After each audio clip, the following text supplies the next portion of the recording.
The Triwizard Tournament is one of the most famous and notoriously dangerous competitions in the wizarding world, which is also one of the most requested events for Hogwarts Legacy sequel, and it's absolutely natural to ask for such an event.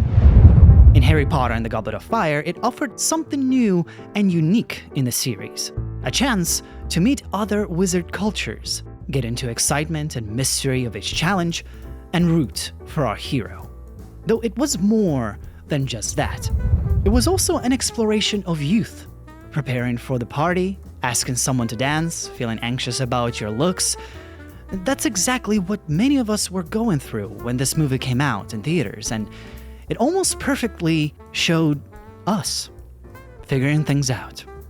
So, it's understandable why so many wish for it to appear in the sequel. And honestly, a competition like the Triwizard Tournament is perfect for a video game setting. The preparations for each task and the ball, the figuring out of the clues, and the challenges themselves are all different main and side quest opportunities that can enrich our experience at Hogwarts. However, there's one issue: lore. The first tournament was held around the 13th century, where champions from the schools, Durmstrang, Beauxbatons, and Hogwarts competed for the honor and glory in various tasks. The tournament was notorious for being extremely dangerous. Many champions died during the competition, and eventually, as a result of the high death toll, it was discontinued in the late 18th century. Almost 2 centuries later, it was revived in 1994 with restrictions in place to try to mitigate high fatality. One of those restrictions was that only students who reached the age of 17 could participate in the tournament. However, after the death of Cedric Diggory, the Triwizard Tournament was cancelled permanently. And Hogwarts Legacy's, and potentially Hogwarts Legacy sequel's, timeline falls right in the middle of the gap when the tournament was inactive. However, Triwizard Tournament was not the only competition held at Hogwarts.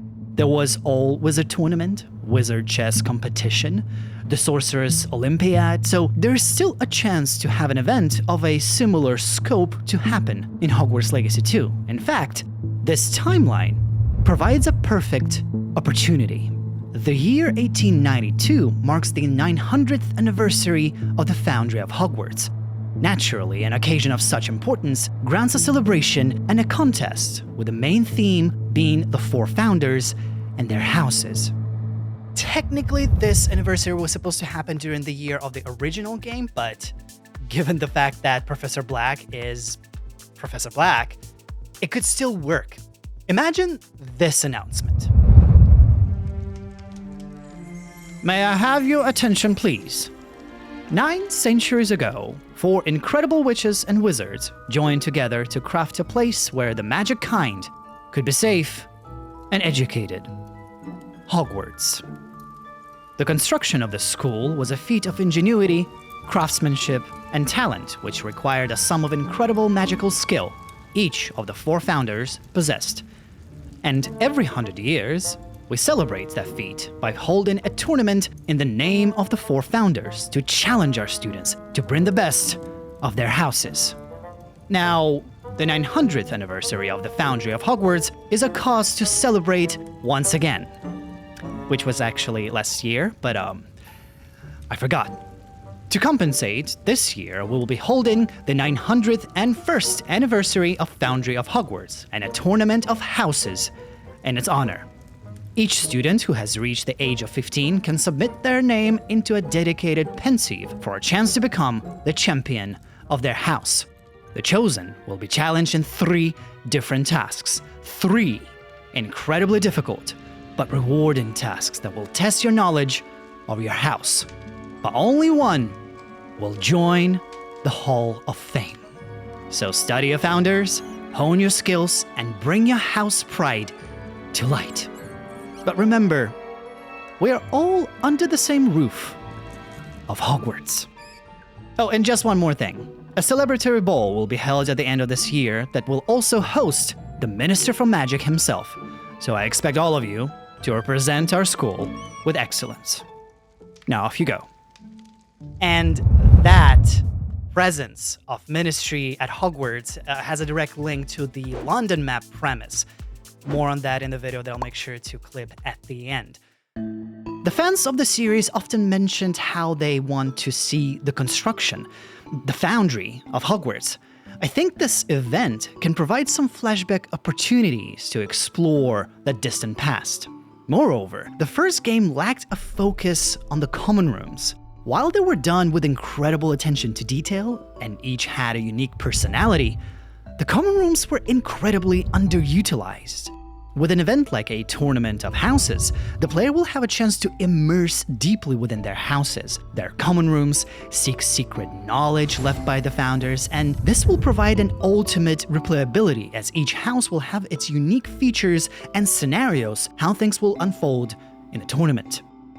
While I'm no sports enthusiast and I'm not that great at creating puzzles, I welcome you to present your takes on how would you design all these 3 tasks. But here's my general idea. The selection process will somewhat mirror the Goblet of Fire, where each qualifying student will submit their name into the respective selection pensieve of their house.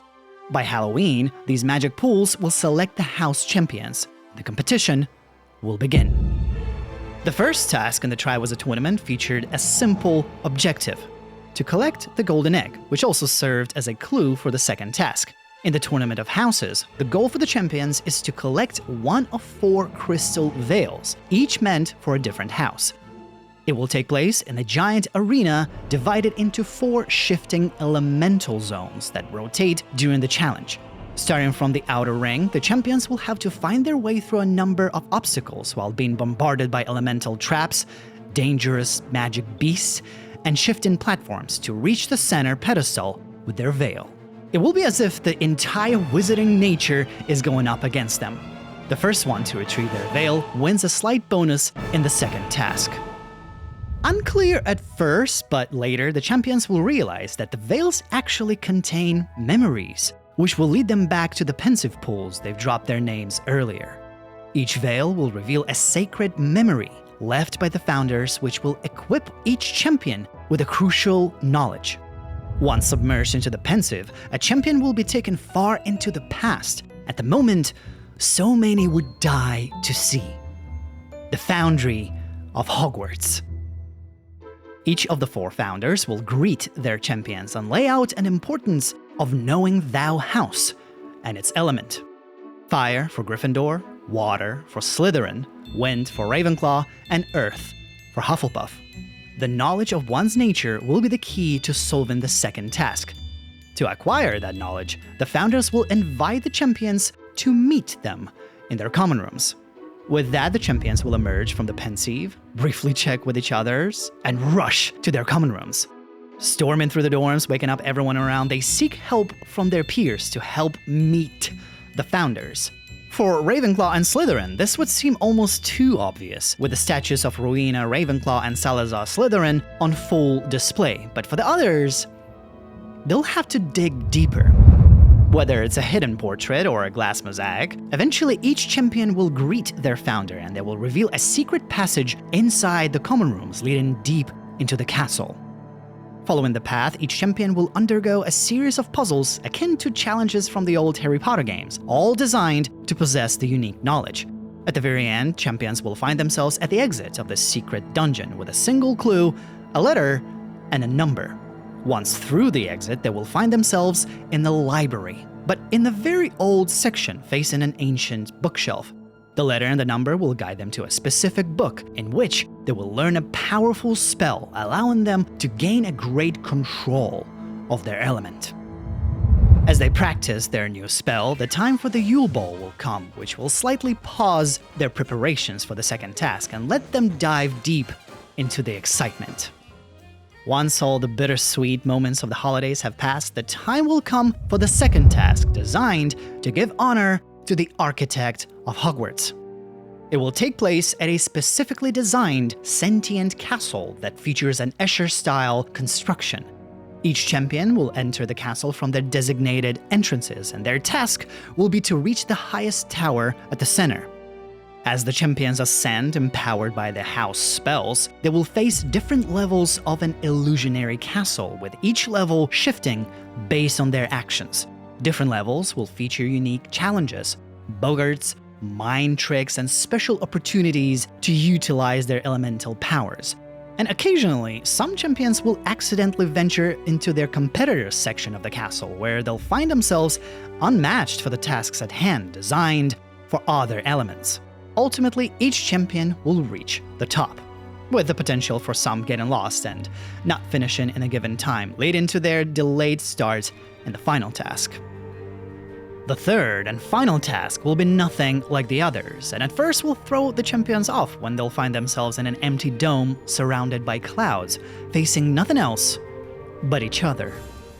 At the top of the dome will be a concealed trophy the champions will have to reach. Obviously, no Accio or Reducto on the shield will work, or any of the single powers the champions possess. At first, Hufflepuff student will try to reach the trophy by creating platforms out of earth that gets them higher, but only to find a stream of water destroying those platforms. It would require Slytherin's help to get that stream of water under the control, but they would also have to be on the same height as Hufflepuff. Together, they could reach higher, but then a fiery storm would engulf the players and require assistance of Gryffindor. Only in this collaboration can any of the champions reach the top and have a chance to grab the trophy on equal manners. It is inevitable, though, when being right next to the trophy, for someone to try to disarm or ultimately disable other champions for their own gain, which will result in a duel and an ultimate collapse of all efforts, bringing everyone back to square one. But you were different. Because you had the brains and curiosity to learn all 4 elemental spells, you will now have a chance to get to the trophy on your own. See, the key to winning the final task wasn't the best performance of your own house element, but acquiring the knowledge and features of all 4. After all those books of spells are in the library, with its knowledge available to all at all times, for those who seek to wander. And the clue to that was planted into the second task, where champions would find themselves outmatched when facing the other champions' levels by accident.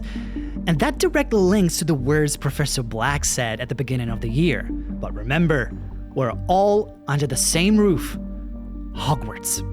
After all, it was the combined efforts of all 4 founders to erect this powerful source of knowledge. I know, it's a bit banal, and this is basically now the Avatar, but I don't care.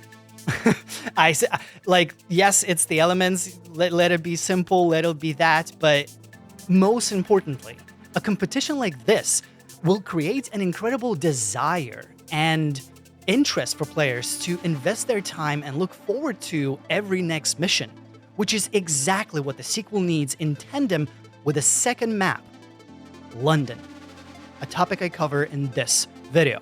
Now guys, I'm looking forward to your takes on the tasks in the Tournament of Houses. As always, make sure to hit the like button, subscribe button, and all the other buttons of that nature. Thank you all for watching. I'll see you next time.